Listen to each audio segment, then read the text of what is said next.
There comes a moment when the noise of life fades, and all that remains is the quiet hum of space. You look up at the night sky, and for the first time, you truly see it. Billions of stars, ancient, indifferent, shining not for you, but because shining is what they do. No message, no intention, no cosmic voice explaining what this all means. And yet, within that vast silence, something inside you begins to ache. It's not despair, it's recognition. You realize that existence itself offers no script. There is no inherent meaning written into the stars. The philosopher Camus called it the absurd, the collision between our hunger for meaning and the universe's refusal to provide it. But perhaps this refusal is not cruelty. Perhaps it's an invitation. The silence of the cosmos is not a rejection. It is a mirror, reflecting our own yearning back at us. Every time you ask why, you are hearing your own voice, echo through eternity, waiting for you to listen. Meaning does not descend from above. It rises from within. In the beginning, there was no word, only vibration, and from vibration came form, and from form came perception. We mistook that perception for communication. We thought the universe was speaking to us, but the cosmos does not use language. It uses pattern, rhythm, recurrence, the silent grammar of existence. Stars are born, stars die, planets form, species vanish. Everything moves in cycles too vast for our comprehension. We want this motion to mean something. We want purpose written in the equations. But equations are not prayers. They are reflections of structure, not soul. Still, if you listen closely, there is a message in the silence, not in words, but in feeling. It whispers through the geometry of snowflakes, the spirals of galaxies, the heartbeat you feel when you stand under an open sky. The silence is not empty, it vibrates with presence. Maybe the cosmos has always been speaking, but in a language older than speech, a language we have forgotten how to hear. When faced with the immensity of the universe, you realize how small you are. Your heartbeat is a fraction of a second, in a timeline spanning billions of years. And yet, paradoxically, without your awareness, the cosmos has no witness. The silence of the stars means nothing until there is a mind to hear it. You become the ear of the universe, the consciousness through which infinity becomes known. It's not that the cosmos is indifferent, it's that it cannot be otherwise. It is silence, and silence does not answer, because it contains everything already. You were looking for meaning in words, but meaning was waiting in the spaces between them. The stars do not speak, but they shine. The river does not explain, but it flows. The wind does not define, but it touches everything it passes. Maybe the purpose of existence is not to be understood, but to be experienced with reverence. Meaning is not given, it is made, in the act of witnessing, in the courage to listen to a silence that could swallow you whole, and yet, somehow, sets you free.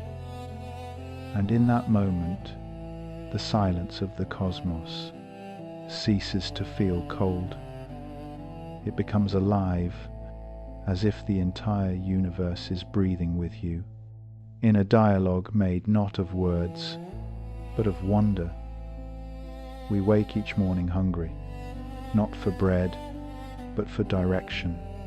Every goal, every ambition is a disguised plea for meaning. We chase careers, love, art, faith, not because we truly need them, but because they give shape to our hunger. Purpose is the illusion that keeps the heart alive. And yet, perhaps illusion is the wrong word, for even illusion has power. You cannot eat truth, you can only live it. The universe may be silent, but the human heart refuses to be. It keeps asking, keeps reaching, keeps trying to turn the chaos into a song. We crave a narrative. We need to believe that what happens matters, that our pain is not waste, that our joy is not random, that the story we live has a hidden coherence. Even those who say life is meaningless do so with the passion of belief. To declare meaninglessness is itself a search for meaning. The hunger never dies. It only changes shape. And maybe that's the point. Maybe purpose was never meant to be found, only felt. Every civilization is built upon a story, a promise that life has direction. The pharaohs reached for eternity through stone. The monks sought salvation through silence. The scientists seek understanding through numbers. The artists seek immortality through beauty. Different paths, same yearning, to leave a trace on the infinite. We build temples, equations, and poems because we cannot stand the thought that our existence might be accidental. But if everything ends, why do we keep creating? Because creation itself is our rebellion against the void. In every brushstroke, every invention, every whispered prayer, we say to the universe, I am here, I see you, I refuse to vanish quietly. Even despair is devotion in disguise. It means we care enough to grieve. The hunger for purpose is not a flaw to be cured. It is the proof that awareness was never content with mere survival. The animal eats to live, the human lives to ask, and that question why is the most divine act we perform. There are moments when the hunger feels unbearable, when you stand at the edge of your own thoughts and everything feels hollow. But if you stay long enough with that emptiness, you will see that it glows. The hunger itself is sacred. It is not a void to fill. It is a fire to honor. It burns away complacency. It forges consciousness. Without it, we would never look beyond comfort, never reach for the stars, never write, never pray, never love. Meaning is not a treasure waiting in the dark. It is the light we kindle against the darkness. The cosmos may not care, but caring makes us cosmic. To hunger for purpose is to participate in creation, to be both question and answer, both wound and flame.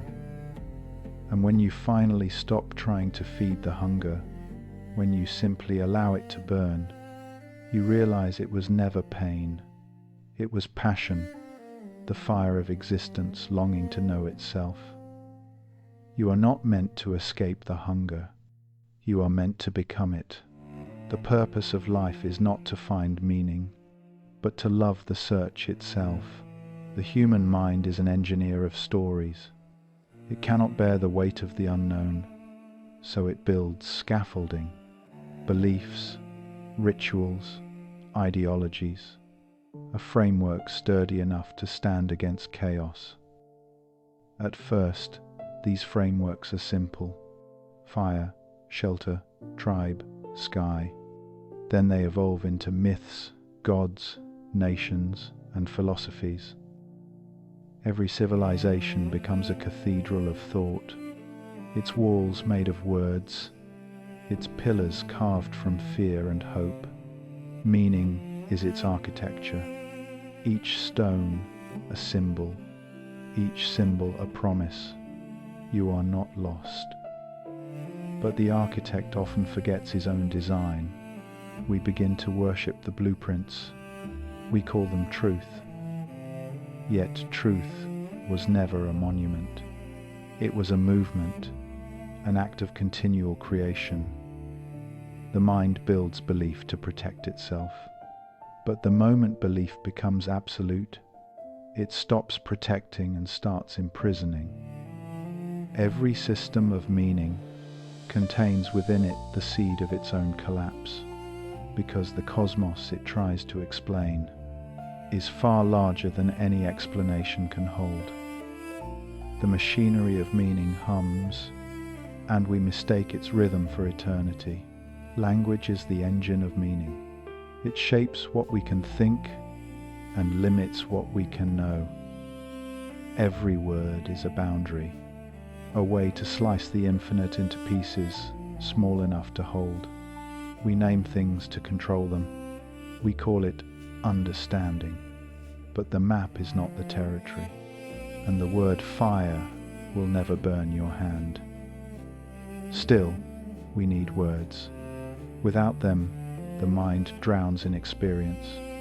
So we build languages like machines, intricate systems of metaphor and logic, designed to make sense of the ineffable.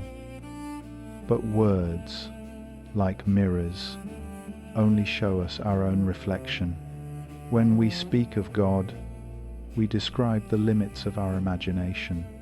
When we speak of love, we describe the contours of our longing. Language does not reveal reality. It translates it, and every translation loses something holy in the process. Even science, for all its brilliance, is poetry written in the dialect of mathematics. Each formula a verse, each experiment a metaphor for the unspeakable. Meaning is the machinery that turns silence into speech, and speech back into silence. Every machine eventually breaks. The engine of meaning is no exception. When belief systems crumble, when words fail, when even knowledge feels like noise, we are left standing in a quiet, trembling space. It is terrifying, because the machinery was our shelter, and now the walls are gone. But in that ruin, you can hear something deeper than meaning, the hum beneath the hum, the raw pulse of being itself. The mystics call this unknowing. It is not ignorance, it is freedom. To let go of the machinery is to see that reality never needed your explanation. It was whole before you named it. Meaning is a bridge, not a destination. Once crossed, it dissolves. You realize that every philosophy, every religion, every word ever spoken was a finger pointing toward the same silence. The mind built the machinery to protect itself from mystery.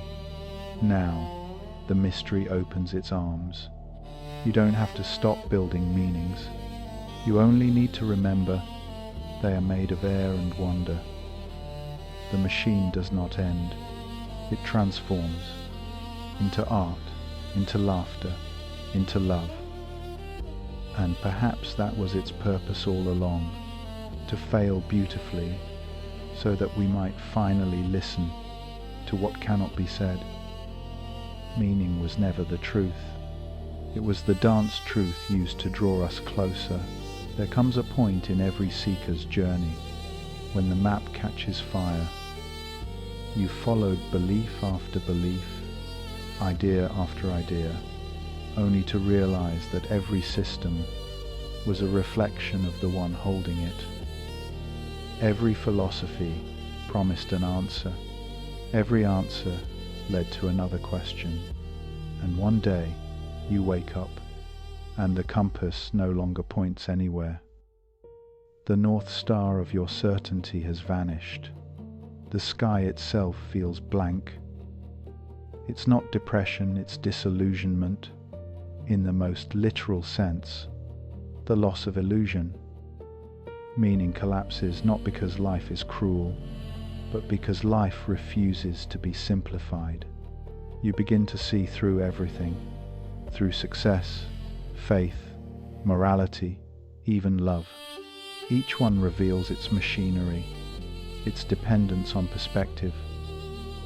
And yet, beneath the rubble of concepts, something still hums, not meaning, but awareness, not purpose, but presence. The collapse does not destroy you. It empties you until only seeing remains. The soul begins to breathe again, without language, without direction, without why. After the collapse comes silence. The noise of purpose fades, and what's left is a desert, vast, windless, indifferent. You wander without goal. Time loses shape. The old passions no longer hold you. Even beauty feels muted. This is the existential wilderness that saints and nihilists alike have known. Camus called it the absurd. The mystics called it the dark night of the soul. Both were pointing to the same horizon, the point where meaning ends and being begins. You stand there, stripped bare, and realize how fragile human narratives have always been. All the grand stories, salvation, progress, destiny, collapse into dust. You want to turn back, to rebuild the structure. But the desert does not allow that. It teaches through absence. There is no shelter from the void, because you are the void. The mind's scaffolding falls away, and in its absence, you start to feel the raw pulse of existence. It is terrifying, but also pure. Meaninglessness is not the end. It is the beginning of unfiltered life. Eventually, in the heart of that emptiness, something unexpected happens. You stop searching for meaning. You start listening to silence. And slowly, the silence begins to move. It breathes. It hums. It loves. Not in words, not in reasons, but in presence. You realize that what collapsed was not purpose itself, but your idea of it. Purpose was never a fixed direction. It was a movement, the way light bends through glass, the way rivers curve around stone. Meaning was not written in the stars. It was written in your capacity to see beauty, even when the stars are silent. You begin to act again, but without need for justification. You help, you create, you love, not because it means something, but because that is what being does, when it is no longer confined by belief. Out of the ruins, a new purpose arises, one that does not depend on reward or certainty. It is lighter, freer, like laughter after grief. The soul, once crushed by its own questions, becomes transparent, and through that transparency, light shines, not as revelation, but as recognition. You have not lost meaning, you have outgrown it. The fall of purpose is not the end of life, it is life, remembering how to live without needing to be explained. We were taught to fear chaos. We built our lives like walls, straight lines, sharp corners, predictable routines. We called it stability. We called it civilization. But life has never obeyed symmetry. Galaxies spin in spirals. Rivers twist and meander. The heart beats irregularly when it feels most alive. The universe was born in an explosion, not a plan. Every star is the residue of chaos cooled into light. Every cell, a ripple in the random dance of molecules. So why do we resist what made us? We crave order because it soothes us, because the infinite terrifies the mind. But order is only a pattern temporarily borrowed from the storm. If you look close enough at any structure, you'll find chaos humming underneath. There is no perfection, only harmony between imperfection. Perhaps meaning is not the opposite of chaos. Perhaps meaning is chaos made visible. Stand in the middle of a storm, the wind howling, the trees bending, the world trembling with motion. Now close your eyes, feel the pulse beneath the noise. That pulse is not fear, it is life, unpredictable, untamed, wild in its generosity. Chaos is not destruction, it is creation that hasn't decided on a shape yet. Every innovation, every work of art, every act of love emerges from uncertainty. When you fall in love, you lose control. When you create, you abandon the map. When you are truly alive, you no longer know who you are. And that's the point. The ego wants plans. The soul wants surprise. The scientist calls it entropy. The mystic calls it divine play. The truth is simple. Chaos is not the absence of order. It is the womb of order.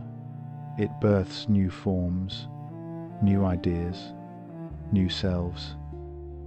When you stop fighting it, you begin to dance with it. In deep meditation, the philosopher sees beyond fear. The chaos that once looked hostile now glows with intelligence. Every wave in the sea moves freely, but together they create rhythm. Every flame in the fire burns on its own, but together they create warmth.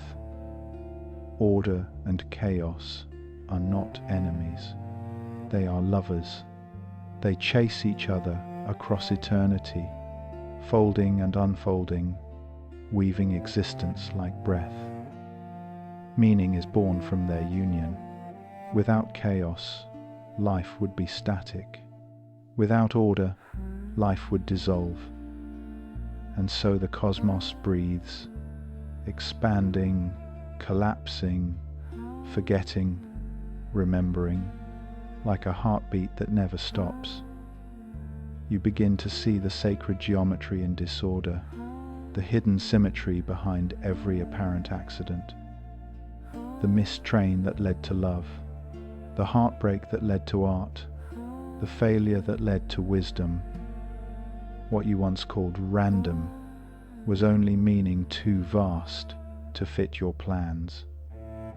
When the heart opens wide enough, even chaos becomes prayer. You do not need to control the storm. You only need to realize you were never outside of it. You were the wind all along. Chaos is not the opposite of meaning. It is meaning before we try to understand it. For most of our lives, we mistake control for power. We tighten our grip on people, on plans, on outcomes. We call it responsibility, but it's mostly fear. We believe that if we can hold everything in place, we can keep ourselves from falling apart. But control is an exhausting illusion. The harder we try to secure life, the more it slips through our fingers. We forget that the heart beats on its own, that the breath moves without our command, that galaxies swirl without permission. Even the sun does not rise because of our will. It rises because it must. Surrender begins the moment we realize that control was never ours to begin with. It is not laziness. It is alignment. It is the quiet recognition that reality was never an enemy to be conquered, but a flow to be entered. When the ego says, "I must hold," awareness whispers, "You are already being held." Imagine standing in a river. The water moves around you, cold, alive, relentless. If you fight it, you tire. If you resist, you sink. But if you let go, if you move with its rhythm, it carries you effortlessly. That is surrender, not defeat, but participation. Life is the same. It does not require you to control it, only to trust it. Every twist in the river has its own purpose, though you may not see it while inside the current. The ancient Taoists understood this. They called it Wu Wei, effortless action, the art of doing by not doing. When you stop struggling to shape the world, you begin to notice the world shaping you. Even pain becomes teacher, even loss becomes guide. You stop asking, "Why is this happening to me?" and begin to ask, "What is this trying to teach me?" And slowly, the fear of the unknown turns into reverence. You realize that surrender is not giving up, it is giving in to the rhythm of the infinite. At the height of surrender, something unexpected appears: freedom. Not the freedom to control, but the freedom to be.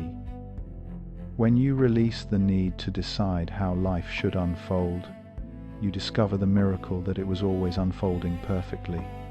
The waves still crash. The storms still come, but you no longer break against them. You move through them like wind passing through reeds. The surrendered heart does not escape pain. It transforms it. It no longer asks for guarantees. It simply trusts the process. And in that trust, grace enters quietly, like sunlight through an open window. You stop seeking enlightenment and start noticing that everything is already illuminated. The trees still sway, the breath still flows, the stars still burn, all without your control. When you let go of the urge to steer, you realize the boat was never separate from the sea. Surrender is the final wisdom of a soul that has seen enough. It is the realization that the universe does not need your permission to be beautiful. To surrender is to bow, without kneeling, to yield without losing, to dissolve without disappearing. The moment you release your grip, life takes your hand. The river does not surrender to the ocean. It becomes it. After the storm of meaning, after the collapse of all you believed was real, there is only quiet. Not the quiet of nothingness, but the quiet that hums with life. Like dawn before the first bird sings, you open your eyes and see ordinary things. The light on the wall, the sound of water, the breath that comes and goes. Nothing has changed, and yet everything has softened. The world no longer feels like a puzzle. It feels like a poem, one that doesn't need to be solved to be beautiful. You stop searching for purpose and begin to notice a leaf trembling in the breeze, the laughter of someone passing by, the scent of rain on warm stone. Each moment feels complete, as if existence no longer owes you an explanation. The mind, once heavy with questions, is now light as air.